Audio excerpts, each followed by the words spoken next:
Next question. Other questions? Yes. Mr. Taylor, well, thank you for coming and dedicating your time. We really appreciate it. Thanks once again for coming, and we really appreciate your visit. And I'm a freshman at this university, and going back to my question is, I'd like to know your opinion about NATO and Ukraine. As far as we know, the action plan was adopted on the November 22nd of 2002, and there were actually a lot of issues and goals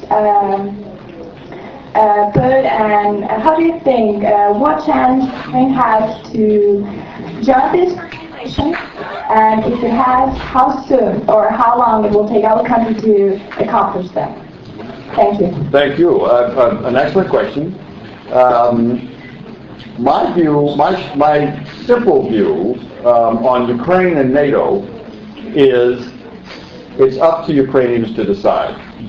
That's my first point. I mentioned that there are a lot of people in Ukraine who grew up under the Warsaw Pact. Ukraine was a member of the Warsaw Pact, and the opponent, the enemy of the Warsaw Pact was NATO. I served in NATO. I was in NATO in 1987 to 1992. And during that time, while I was at NATO, the Berlin Wall came down. And then in 1991, Soviet Union disappeared. So NATO all of a sudden did not have, and the Warsaw Pact, of course, was dissolved. So NATO at that point had to reevaluate itself, and NATO changed itself. It is now an organization of political and security interests, and it has expanded by 10 new members in Eastern Europe. And Eastern Europeans that are now members of NATO, and here we're talking about Slovakia and Poland and the Baltic states and Romania. Here we're talking about countries who have asked the same question you did, said, as a citizen of the Czech Republic, or as a citizen of Poland, or as a citizen of Latvia, should our country join NATO? What is NATO? Well, NATO today is not an organization in opposition to the Warsaw Pact. NATO today is a club, is a group of countries that share values, democratic values, economic values, security values, and that takes on challenges around the world, takes on challenges of terrorism, takes on challenges of cybercrime, takes on challenges of economics in some cases. NATO has done that. So there are a lot of people in Ukraine who are learning about what the new NATO is. And there are a lot of questions that Ukrainians deserve answers to about NATO. What does it mean to be a member of the North Atlantic Treaty Organization? Does it mean having foreign military bases on your soil? No. Does it mean having nuclear weapons on your soil? No. Does it mean you are forced to go fight in places that you don't want to fight? No. NATO, again, I was there for about 5 years. NATO is an organization that only works by consensus.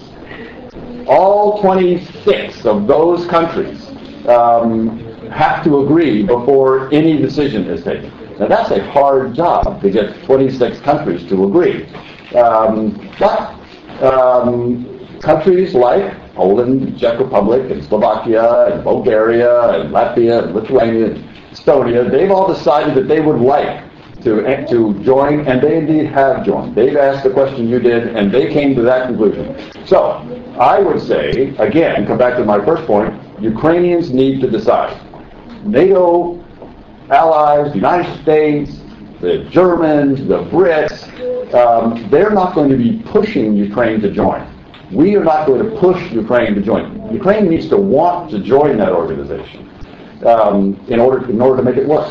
If Ukraine doesn't want to be in, then NATO is not the place for it. If Ukraine does want to be in, if Ukraine decides, after answering all these questions, getting answers to these questions, after a year or two, however long it takes to get answers to the question, if at that point Ukraine decides it would like to join the North Atlantic Treaty Organization, NATO, then the door is open.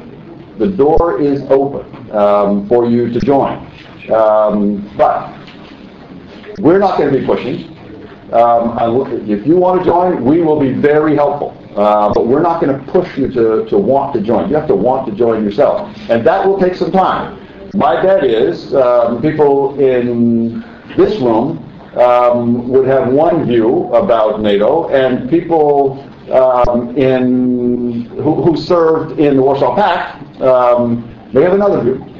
And they're all Ukrainians, and they have different views about this. So this is a decision not for Americans, not for Russians, not for Europeans, but for Ukrainians to decide.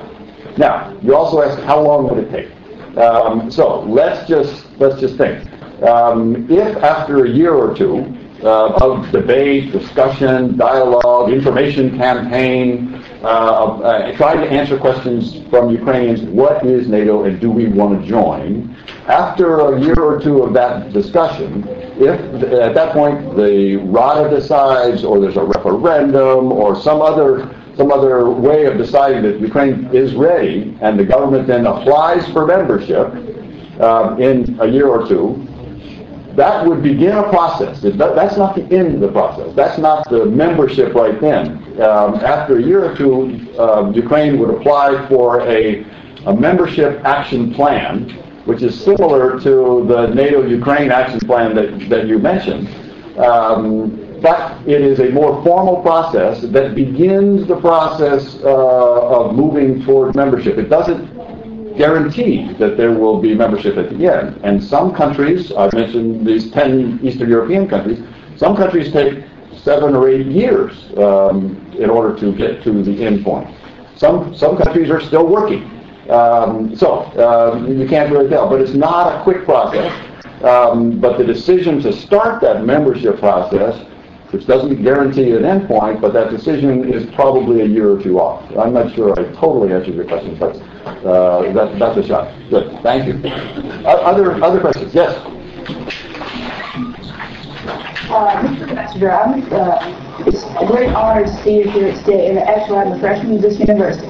And I got a question to you. Since we're a 16 years independent country, but I think it's not exactly that, because we're dependent on one country, it is Russia. I mean, we're dependent on their energy resources, you know? And I want to hear your opinion, how long it's going to take us, I mean, not being dependent on them, and how we can avoid it being dependent on them. That's all.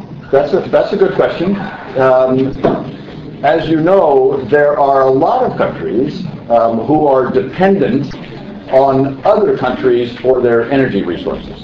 The United States depends on foreign oil, on imported oil to a large degree. And not only to a large degree, to a growing degree. Every year, the United States has to import more oil from abroad than the previous year. So we are dependent on foreign oil, and we have thought about the question that you asked. How can you avoid dependence, or how can you mitigate dependence? And one way is to develop other sources of energy. So one way to do that here, of course, is to use less energy. So conservation is important. Another way to do that is to identify other sources of natural gas. And so you're working on developing your own indigenous sources of natural gas. Recently, actually within the last 2 weeks, the government signed a contract with an international firm, happens to have been an American firm, to explore it for oil and gas in the Black Sea.